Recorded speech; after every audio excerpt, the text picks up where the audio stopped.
डाळी स्पेशल खुसखुशीत अशा भाजणीच्या चकल्या। तर सर्वात आधी इथे मी 4 ग्लास तांदूळ, 1 ग्लास हरभऱ्याची डाळ, अर्धा ग्लास उडदाची डाळ, अर्धा ग्लास मुगाची डाळ स्वच्छ धुवून घेतली आणि फॅन खाली सुकवून घातली।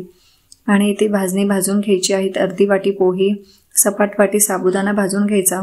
यात 1 ग्लास दाया, अर्धी वाटी भाजलेले धने, पाव वाटी जिरे घालून मिक्स करायचं आणि बारीक पीठ करायचं। इथे मी थोडेसे पिठाचंच करून दाखवते। तर पातेल्यात 1 ग्लास पाणी घालून उकळी येऊ द्यायची आणि 2 ग्लास पीठ घालायचं। या चवीनुसार मिरची पावडर, हळद, मीठ, तेलाचं मोहन, थोडेसे तीळ घालून अशी खिशी घ्यायची आणि झाकण ठेवून फक्त 5 मिनिटं शिजू द्यायचं। खिशीत थोडेसे पाणी घालून छान मळून घ्यायचं आणि अशा चकलीच्या साच्यात अशा चकल्या करायच्या आणि चकल्या तळून घ्यायच्या। ही रेसिपी नक्की ट्राय करा आणि चॅनलला सबस्क्राइब करा। थँक्यू।